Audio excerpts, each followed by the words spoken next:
السلام علیکم، آپ کا میزبان عدنان حیدر۔ کراچی صدر کے علاقے میں ایک اطلاعات ہمیں مل رہی ہیں اور آپ نے ابھی پبلک نیوز پہ سن بھی لیا ہوگا ہیڈ لائنز کے فوراً بعد۔ نصرت جاوید صاحب، النجیبی نام ہے شاید اس پلازے کا، موبائل یہ بلڈنگ ہے، mobile plaza high rise building ہے، کوئی 7 منزلہ ہے، شاید 7ویں منزل پہ یا 8 منزلہ ہے۔ یہ 7ویں منزل میں آگ بھڑکی ہے، 3 گاڑیاں وہاں آگ بجھانے کی کوشش کر رہی ہیں اور اطلاعات یہ ہیں کہ کچھ لوگ وہاں پہ پھنسے ہوئے ہیں۔ تو اللہ سب کو خیر و عافیت سے باحفاظت اس آگ سے نکال پائے، کیونکہ یہ بالکل جہاں گل پلازا ہے اس کے پاس ہی کر کے بتایا جا رہا ہے کہ یہ بلڈنگ ہے۔ تو تازہ تازہ زخمی ہے ابھی گل پلازا کا، اور اللہ کرے کہ سب محفوظ رہیں اور سب باحفاظت نکلیں۔ تو اس لیے ہم بار بار کہتے ہیں، کراچی ہو، لاہور ہو، فیصل آباد، ملتان، جتنے بڑے شہر ہیں، تمام جگہوں پہ جو ہائی رائز بلڈنگ ہیں اور کمرشل بلڈنگز ہیں، وہاں پہ فائر سیفٹی کی تمام پروٹوکولز اور ایس او پیز کو پراپر فالو کیا جائے تاکہ اس طرح کے حادثات سے بچا جا سکے۔ نو صاحب، پروگرام کا آغاز کرتے ہیں۔ 8 فروری کے بعد شہباز شریف صاحب وزیر اعظم بنے، 2024 میں الیکشن ہوئے۔ میں مسلسل کہتا چلا آ رہا ہوں کہ شہباز شریف پاکستان کی تاریخ کے طاقتور ترین وزیر اعظم ہیں، اور مجھے اس بات کا ادراک ہے، تبھی مطلب میں یہ نہیں کہ ہوا میں گفتگو کر دیتا ہوں۔ اب دیکھیں نا، پچھلے دنوں ہم نے آخری جمعرات کو جو پروگرام کیا تھا، اس پروگرام کے بعد مجھے یہ انکشاف ہوا کہ پاکستان کے طاقتور وزیر اعظم شہباز شریف صاحب آپ کا پروگرام بھی دیکھتے ہیں۔ او بھائی، خدا کے لیے یار، کوئی عقل کی بات کرو۔ اتنا سنجیدہ بات سے آپ شروع ہوئے ہیں کہ ایک اور پلازا میں آگ لگ گئی، اس کے بعد یہ کہ آپ خام خواہ کا جی کے بہلانے کو غالب یہ خیال اچھا ہے بھائی، خدا کا ارے بھائی، میں ہے۔ سنجیدہ گفتگو کرتا ہوں اور میں بغیر حقائق کے تو بات ہی نہیں کرتا۔ سناؤ آئے جیسا چودھری صاحب، آپ سن لیجئے نا کہ آپ نے، میں کس کانٹیکسٹ میں یہ بات کر رہا ہوں۔ جمعرات کو کیا کہا تھا نصرت جاوید صاحب نے، سنیے جی۔ اس وقت چرگے کی ضرورت ہے دوبارہ۔ ہزاروں لوگوں کی ہم بات کر رہے ہیں، ہم پوری خیبر ایجنسی کی بات کر رہے ہیں، ہم اس میں تیرا کی بات کر رہے ہیں جس کے تورا بورا ہے، ہم اس علاقے کی بات کر رہے ہیں جہاں پر خود بقول وزیر دفاع خواجہ آصف صاحب کے 503 مختلف ٹی ٹی پی کے کمانڈر اور ان کی فیملیز ہیں، نہیں بھی تنظیمیں، 3 ڈفرنٹ 3 تنظیمیں ڈفرنٹ تنظیمیں، 500 لوگ اور 500 افراد افراد۔ وہ موجود ہیں۔ سردی کے اس عالم میں، برف باری کے اس عالم میں پبلک سینٹیمنٹ کس کے ساتھ ہوگا اس وقت؟ ادھر ہے، ان کے ساتھ ہوگا نا۔ تو اس کو بہترین طریقہ یہ ہے نا کہ اب یہی کہ دوبارہ ایک جرگہ کروانا پڑے گا۔ اس سلسلے میں آپ کو اپنی تمام تر نفرت کے باوجود صوبائی وزیر اعلیٰ کو آن بورڈ لینا پڑے گا۔ 29 جنوری جمعرات کے روز آپ نے کہا آج سوموار کے دن وزیر اعظم اور وزیر اعلیٰ خیبر پختونخوا کی ملاقات ہوگی، اور آپ اس کو دیکھ کر پڑھ چکے ہیں۔ جی، یہ ملاقات ہو گئی ہے، یقینی طور پر ہوئی ہے، اور یہ بھی کہ جو میں نے کہا تھا وہ بالکل میں نے ہی کہا تھا، آپ نے کوئی آرٹیفیشیل انٹیلیجنس سے میری آواز نہیں لگائی ہے۔ آپ نہیں کہا نا، یہی میں کہہ رہا ہوں۔ لیکن سیدھی سادی بات ہے کہ میرے پاس یہ کوئی خبر نہیں تھی۔ میں نے آپ کو اسی پروگرام میں یہ کہا تھا کہ حالات کا بعض اوقات جبر ہوتا ہے، وہ جبر آپ کو مجبور کرتا ہے کہ آپ اگر ایک پوزیشن پر ہیں، مثال کے طور پر آپ آج کا پروگرام شروع کرتے ہیں تو آپ کے ذہن میں یقیناً یہ شرارت ہوگی۔ نہیں، شرارت نہیں، چلیں خیر، بشرارت نہ ہو، میں تو چلیں آپ جاننا اس سے چاہتا ہوں کہ 2 دن میں ایسا کیا ہوا چلیں جی۔ اس دن نصرت جاوید صاحب، آپ خطا کلامی کی معافی، جب آپ یہ گفتگو کر رہے تھے تو دونوں میں اختلاف تھے، دونوں میں دوریاں تھیں، دونوں ایک دوسرے پہ تنقید اور چلیں مطلب اعتراض اٹھا رہے تھے۔ آج 2 دن میں ایسا کیا ہوا کہ دنیا یار ختم ہو گئی؟ بات تو سن لو کہ اپنے منہ میاں مٹھو بننے کے لیے، اس پروگرام کے بارے میں یہ شو مارنے کے لیے کہ ارے یار ہم تو مشورے دیتے ہیں اور ہمارے کہے پر، تو ایسی بات ہرگز نہیں ہے۔ میں آپ کو سمجھانا یہ چاہ رہا ہوں کہ حالات کا جبر ہوتا ہے، جیسے آپ کو اس موضوع سے غالباً شروع کرنا تھا، اور آپ نے دیکھا کہ جی بریکنگ نیوز چل رہی ہے کہ کراچی میں ایک اور پلازا میں آگ لگ گئی۔ ٹھیک ہے، ٹھیک ہے نا، تو آپ کو، آپ کے ذہن میں جو آپ نے سوچا ہوا تھا، بلائے طاق تھوڑی دیر کو رکھ کر آپ کو آگے نمانا پڑا۔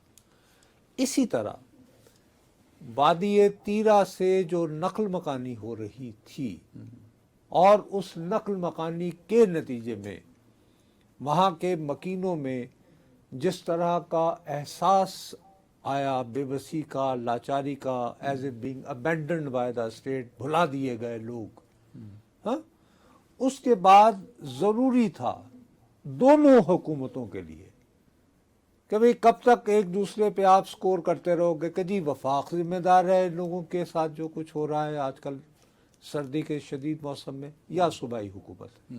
تو ایک دوسرے پر الزام تراشی کے بجائے نتیجہ اس کا یہ ہونا تھا کہ وہاں کے جو لوگ ہیں انہوں نے کہنا تھا یہ دونوں ہی ایک جیسے ہیں. آلریڈی ماشاءاللہ ہمارے سیاست اور جو سو کالڈ ہماری نمائندہ حکومتوں کے ساتھ، جو حکومتوں کے ساتھ عوام کا جو پیار ہے وہ بہت عیا ہے. ٹھیک ہے.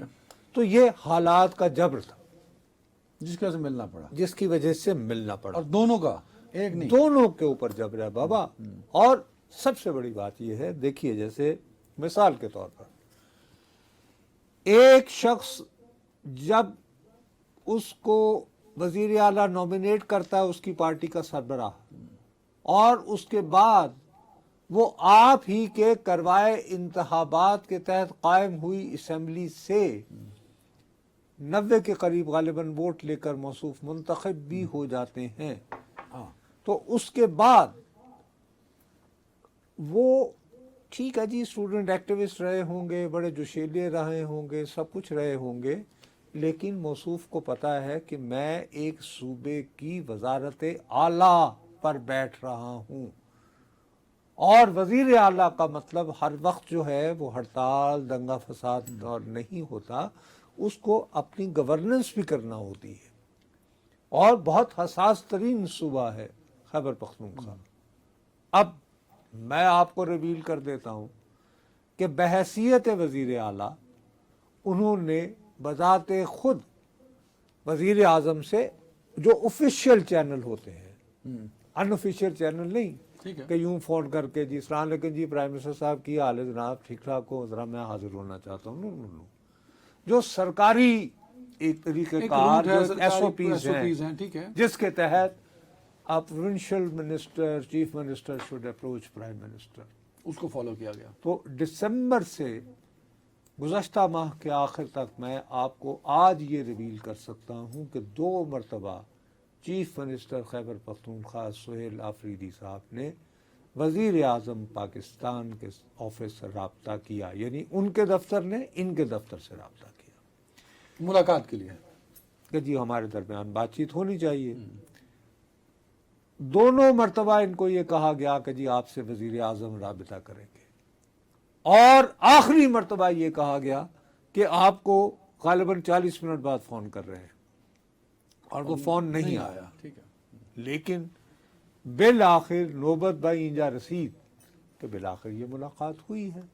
اور اس ملاقات کا آپ پورا ایجنڈا دیکھیں، وہ سارے کا سارا وہی ہے، جس میں ٹاپ پہ وہی ہے کیا کہ جی یہ نقل مکانی دہشت گردی، ہاں، اور دہشت گردی کے بارے میں جو سوالات ہوئے ہیں اس کے بارے میں صوبائی وزیر اعلیٰ نے جو ہے وہ ایک یعنی کہ بالکل ایک یعنی فرم پوزیشن لی ہے کہ دہشت گردی ہوتی ہے، اس کے بارے میں اختلافات کی تو کوئی گنجائش خیبر نہیں. پختونخوا کے رائٹس پر بات ہوتی رہی اس پوری ملاقات میں.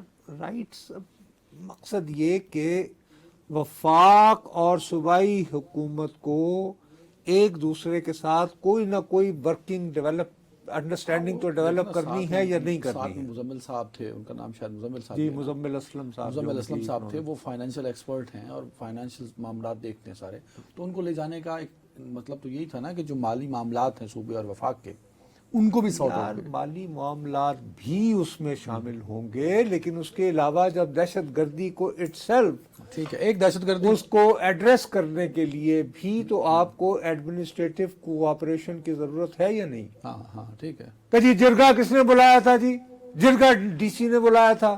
ڈی سی کون ہوتا ہے؟ جی سوال پھر ہم جیسے لوگ یہ اٹھاتے ہیں کہ ہر وہ محض یہ کہ، اور دوسرا پاکستان فیڈریشن ہے، کانفیڈریشن نہیں ہے خدا نخواستہ. ٹھیک ہے. ہاں آ گئی بات. تو اب یہ کہ جی ڈی سی نے ایک جرگا بلایا تھا، اس میں تو ڈی سی کو کس نے کہا تھا بھائی؟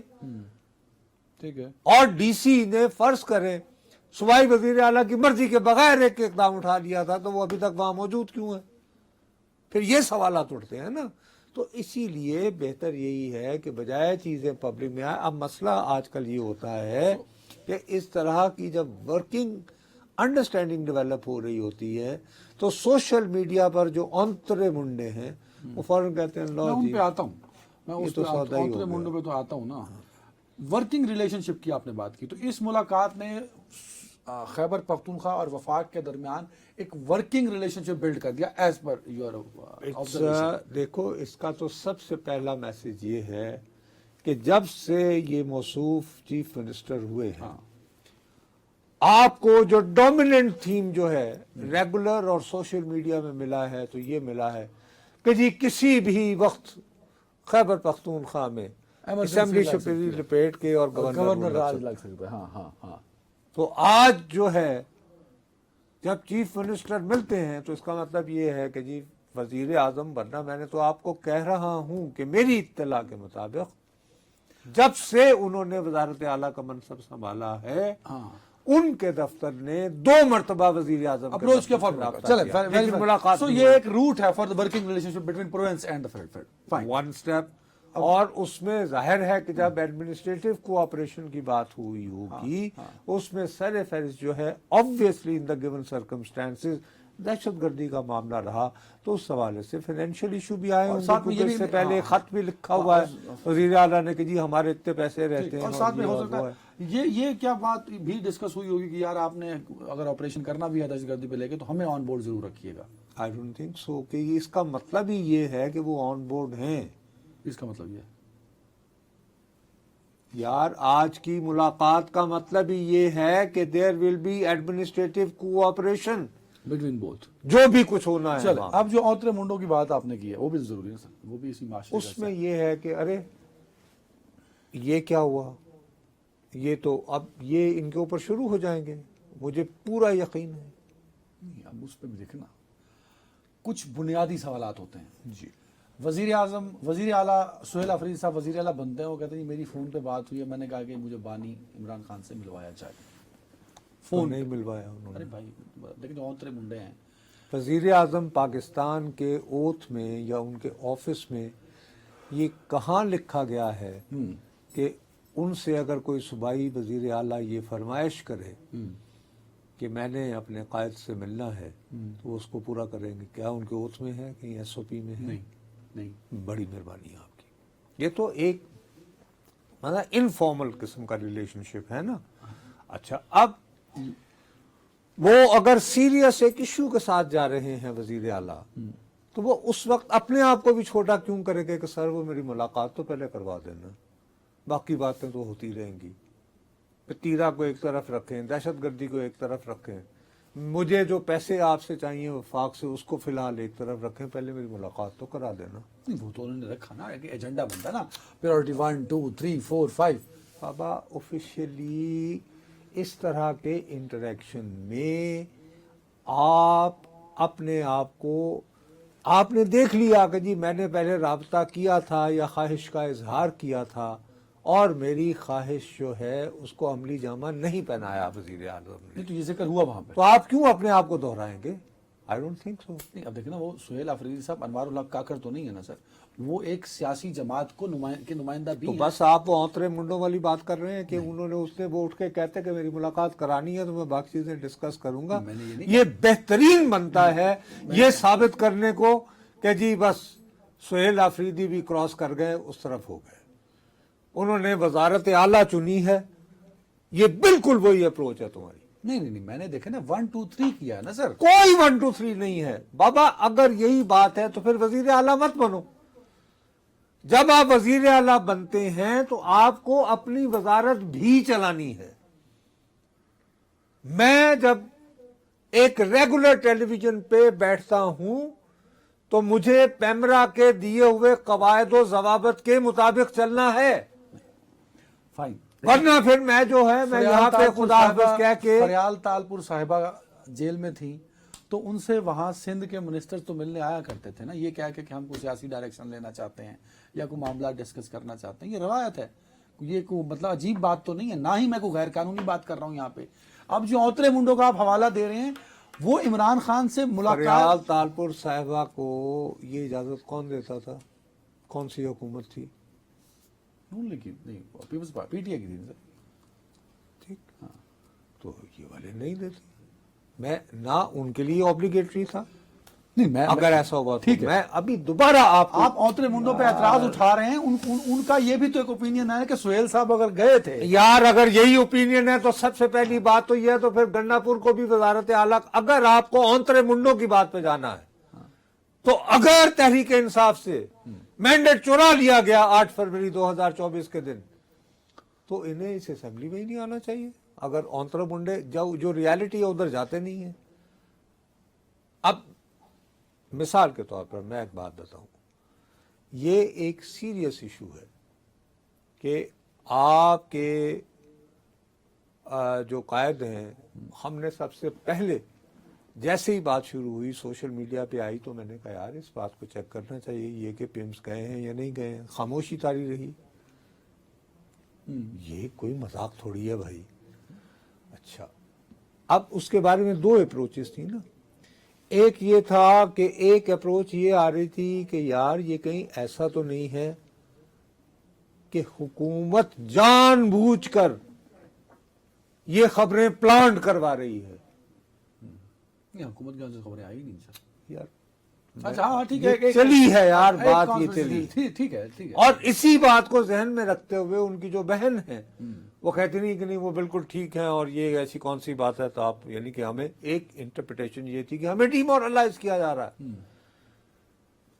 اسی نقطہ نظر کو آگے بڑھاتے ہوئے محمود خان اچکزئی نے اتنے ایکسپیرینسڈ اتنے تجربہ کار سیاستدان یہ کہتے ہیں کہ بھائی ٹھیک ہے، یعنی کہ زکام بھی اگر ہوا تو حکومت ذمہ دار ہوگی. ہاں اس وقت ہمارا فوکس 8 فروری کی تحریک ہے. ٹھیک ہے نا. تو کس طرح لوگ جو ہیں آپ کے اونترے منڈے پڑ گئے تھے پیچھے کہ جی اچکزئی کا پہلا دھوکہ. یعنی آپ باہر بیٹھ کر یوٹیوب کرتے ہوئے آپ دھوکہ نہیں دے رہے، اس لیے کہ آپ آرام سے بیٹھے ہوئے اور آپ کا ڈالر کا سیزن چل رہا ہے. لیکن جو شخص یہاں ہے، اگر آپ genuinely from heart of your heart آپ اگر واقعتاً ان صاحب کے چاہنے والے ہیں، ماننے والے ہیں، تو بھائی سب سے پہلی بات تو یہ ہے کہ یہ ان کا فیصلہ ہے کہ جو بھی فیصلہ کرے گا اب اچکزئی صاحب کرے گی. اچھا، اب میں آپ کو پھر آپ مجھے بعد میں یہ تانے نہ دیتے پائیے جائیے گا اگر میں درست ثابت ہوا کہ جی آپ کے پاس خبر ہوتی ہے آپ یوں کر کے تو پی جاتے ہیں اور فلانا ڈمکڑا اور پھر فلانا. مجھے یہ میرا تجربہ کہہ رہا ہے، کوئی انسائڈ سٹوری نہیں ہے کہ عمران خان صاحب کی فیملی کو ان کی صحت کی جو تفصیلات ہیں ان کے بارے میں کسی نہ کسی طرح آن بورڈ لے لیا گیا ہے. اب لے لیا گیا ہے آفٹر گزشتہ 2 یا 3 دن. ہاں چلو یہ ہو سکتا ہے. ٹھیک ہے، گزشتہ 2 یا 3 دنوں میں دوبارہ کہہ رہا ہوں، یہ میرا تجربہ مجھے یہ بات کہنے کو کر رہا ہے. عمران خان سے ان کی بات کرا دی گئی ہے. یار دنیا میں کوئی تو ایسا شخص ہوگا جس پر علیمہ بی بی اعتبار کر سکتی ہیں. ٹھیک ہے، ایسا کو ہو سکتا ہے نا. اچھا، علیمہ بی بی کی اپنی بہن بھی غالباً ڈاکٹر ہیں، عظما خان صاحبہ. اچھا، ان کے کوئی کلاس فیلو وغیرہ بھی ہو سکتے ہیں کوئی ڈاکٹروں میں سے. تو ان میں سے کچھ ایسے لوگ بھی ہو سکتے ہیں جو اس قسم کی بیماری کی تفصیلات کو یہ ایکسپرٹ ہوں. ٹھیک ہے، آنکھ سے کان سے متعلق چیزیں. سو آن بورڈ ہے فیملی اس معاملے پہ. تو کسی نہ کسی طریقے سے اگر آپ کو میں اعتماد میں لینا چاہتا ہوں اور آپ کے میرے درمیان بہت کشمکش ہے، لیکن ایک ایسا پوائنٹ آتا ہے جس میں میں یہ محسوس کرتا ہوں کہ یار یہ بات عدنان کے علم میں ہونی چاہیے. ٹھیک ہے، ورنہ میرے اور اس کے درمیان جو معاملات ہیں، جو چپقلش ہے، وہ زیادہ سنگین ہو سکتی ہے. تو میں 100 ایسے آدمی ڈھونڈ سکتا ہوں یار. تو یہ بڑے پازیٹیو سائن ہیں کہ آپ دیکھیں نا کہ ایک طرف آپ کہہ رہے ہیں کہ عمران خان صاحب کی صحت کے بارے میں ان کے فیملی کو آن بورڈ کر لیا گیا، یہ آپ کہہ رہے ہیں. دوسرا آپ یہ کہہ رہے ہیں یار کر لیا گیا ہے، خدا کا واسطہ ہے میرے ساتھ ایک مہربانی کرو، میرے ہاتھ میں جوڑ جوڑ کے تنگ آ چکا ہوں.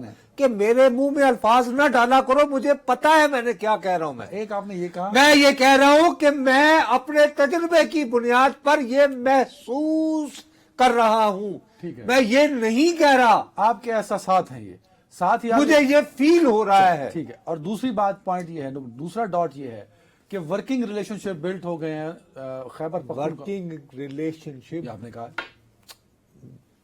ڈیولپ ہونے کی طرف میں نے بات کی ہے, چل پڑے, تو یہ اس ملک میں پھر سیاسی استحکام آ گیا, آج آپ نے یہ کہہ دیا. اس طرح تو نہیں ہوتا نا کہ یہ ہنڈیا ڈالی تھی, یہ ابھی میں پیاز کاٹ رہا ہوں اور جی آؤ جی آلو گوشت تیار ہے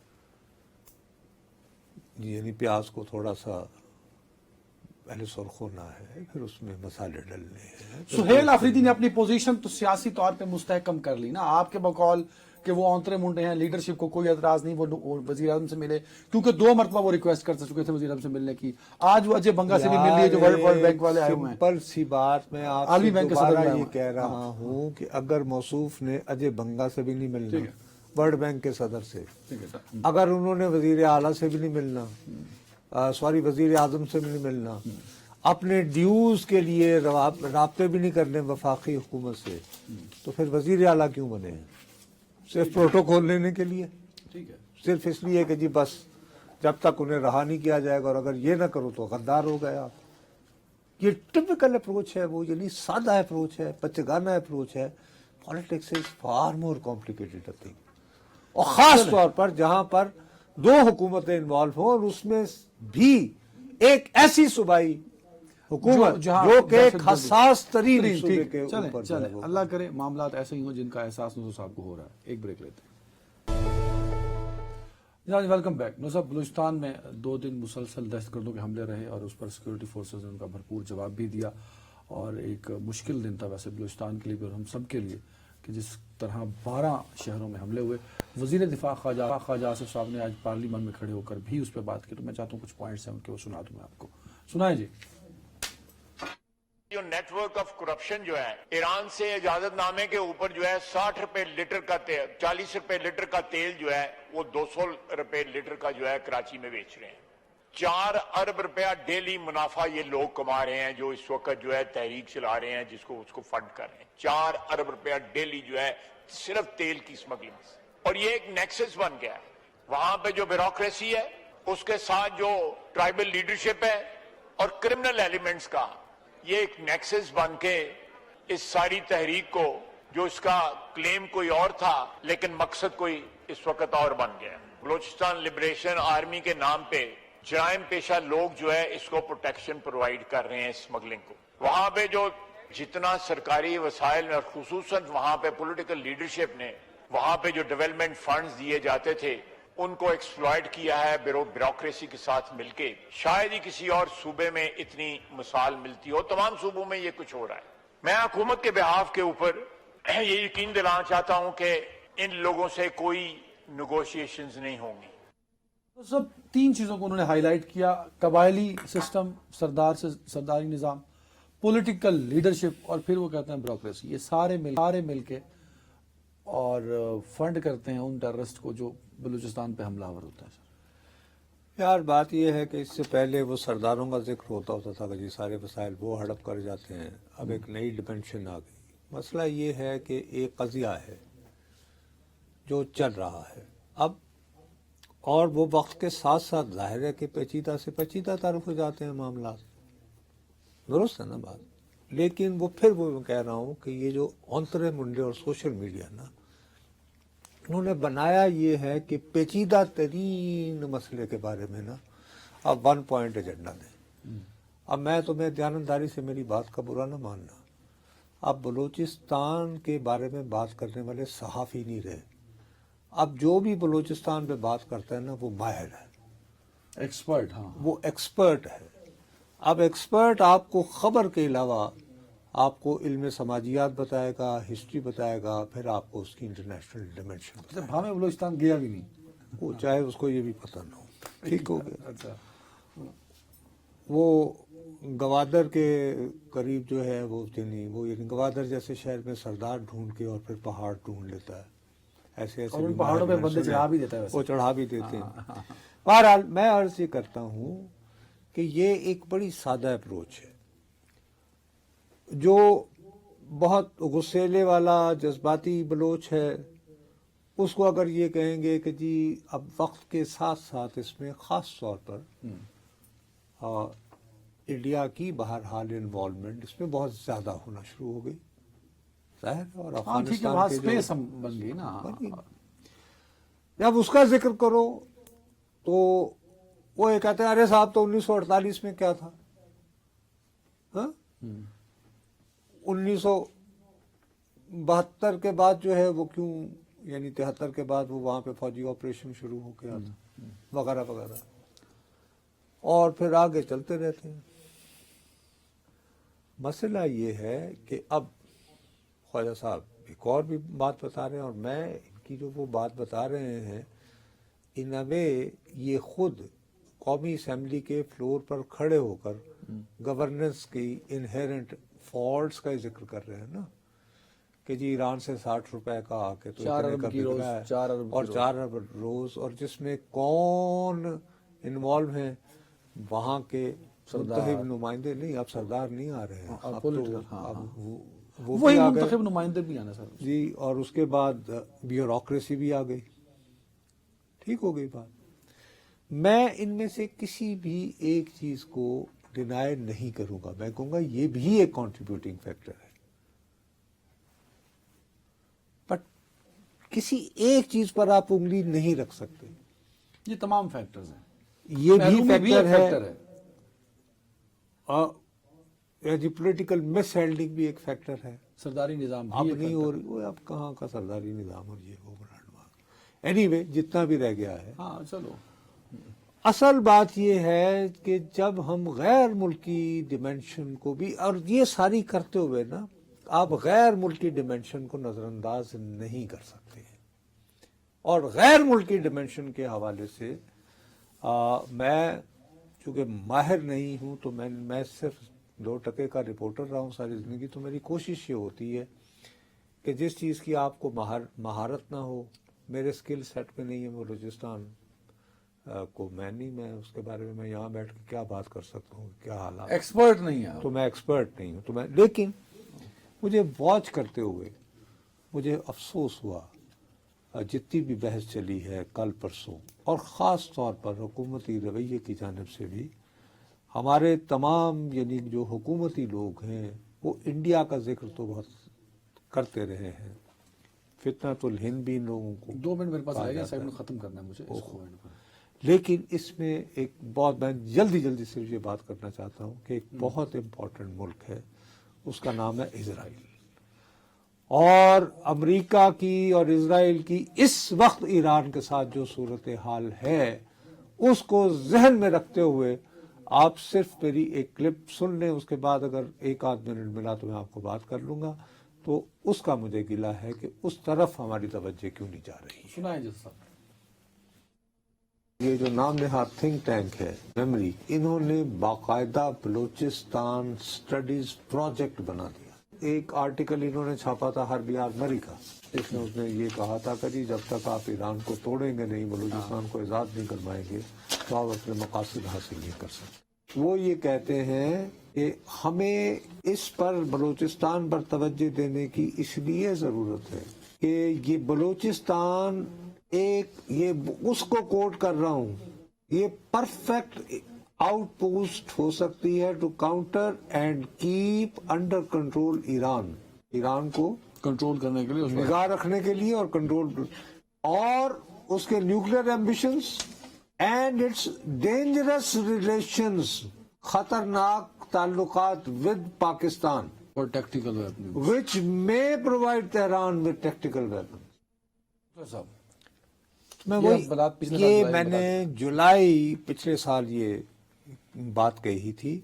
میموری ایک تھی بہت، اسرائیل کی ان کی انٹیلیجنس ایجنسیز کا بہت قریبی تصور ہوتا ہے، ایک تھنک ٹینک ہے، Middle East Media Research Institute. انہوں نے گزشتہ برس جون کے مہینے میں جب وہ امریکہ اور اسرائیل کے اٹیک ہو رہے تھے، یہ اعلان کیا کہ ہم اب مطالعہ پاکستان یعنی بلوچستان بھی ہمارا اب حصہ ہوگا. سبجیکٹ اس میں ہر بار بڑی وغیرہ کا بھی اور اس کے آرٹیکل آیا. آرٹیکل آیا تھا وہی جس کا میں حوالہ دے رہا ہوں. اس میں اردو، بلوچی، پرشین اور پشتو زبانوں میں جو کچھ بھی بلوچستان پر لکھا جائے گا اس سارے کو ہم آبزرو کریں گے، اینالائز کریں گے، اور اس سارے کے آگے پھر وجوہات بتائیں کہ کیوں جو میں نے بتائی ہیں. اب اس وقت جب کہ بحری بیڑا جو ہے وہ کھڑا ہے ادھر، ایک بابا ایک سوچ اسرائیل کے تھنک ٹینکس میں، اسٹریٹجی پلانرز میں بہت شدت سے مقبول ہو رہی ہے، اور وہ یہ ہو رہی ہے کہ ایران میں رجیم چینج پہ وقت نہ ضائع کیا جائے، وہاں کے معاشی حالات کو اتنا دگرگوں کر دو، اور اس کے بعد یہ کوشش کرو کہ وہاں پہ علیحدگی پسند جو تحریکیں ہیں، مطلب کردوں کو کی سرپرستی، اسرائیل کو ٹکڑوں میں کر دو، سوری ایران کو، اور اسی حوالے سے یہ بلوچستان کا. اور مجھے بڑی حیرت ہوئی ہے کہ ہمارے ہاں اس جانب جون گزشتہ برس سے میں چیخ رہا ہوں، لیکن کوئی میں نے اس پہ کوئی کام ہوتے نہیں دیکھا. اور سنڈے کے دن کے بعد سے تو میں نے اور زیادہ اپنا سر پکڑ کے بیٹھا ہوا ہوں کہ یار کیوں نہیں، کہ یعنی کہ سیٹرڈے کو دن جو کچھ ہوا ہے صبح، ایک جامع پالیسی کی اس کے بلوچستان اوپر کے لیے بھی ضرورت ہے جس میں ان تمام فیکٹرز یہ بھی تو اس کو لایا جائے، اس کو لایا جائے. خالی یہ بات اتنی سمپل نہیں رہی ہے. اسی میں خواجہ صاحب اپنی تقریر میں بھی کہہ رہے تھے نا کہ ان کے پاس یعنی تمہاری باڈی کو یعنی گرمائش سے چلنے والی، یعنی کہ وہ عدنان یہ کھڑا ہے اندھیرے میں بھی، آپ جس کو تھرمل ٹیکنالوجیز جو ہیں، ٹھیک ہے، وہ ان کے پاس ہیں، اور جو کہ اچھی بڑی فوج کے پاس نہیں ہوتی، جو ہتھیار ان کے پاس ہیں وہ بہت جدید اور ماڈرن ہتھیار ہیں. چلیں جی ایک بریک. جی ناظرین ویلکم. انو صاحب، بھارت ایک ہوسٹ کر رہا ہے، سری لنکا میں بھی وہ ہوسٹ ہو رہا ہے T20 ورلڈ کپ. پاکستان نے فیصلہ کیا بیکاز آف بنگلہ دیش ایپیسوڈ کہ بھائی ہم ورلڈ کپ کھیلیں گے لیکن بھارت کے ساتھ ہم میچ نہیں کھیلیں گے.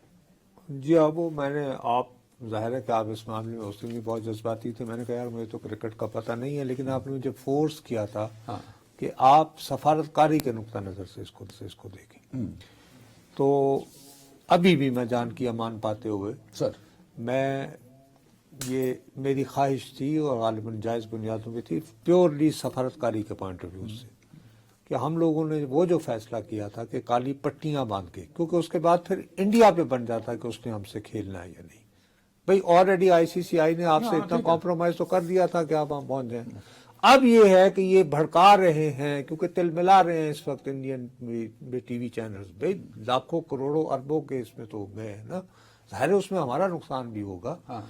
اب وہ یہ ہے کہ اب ایسی سچویشن کریٹ کی جا رہی ہے کہ ICC بطور ادارہ یعنی پاکستان کو کسی نہ کسی طرح کا نہ کوئی یعنی پیونیٹیو ایکشن لے، جس میں یہ ہے کہ ہمیں یہاں تک کہ جی ممبرشپ بھی کینسل کر دے، ہمارے یعنی PSL وغیرہ کے لیے جو NOCs دیے جاتے ہیں وہ کینسل کر دیں، وہ نہ ہو تو براڈ کاسٹرز کو جو نقصان ہونا ہے اس کی ساری ذمہ داری ہمارے کندھوں میں ڈال دی جائے.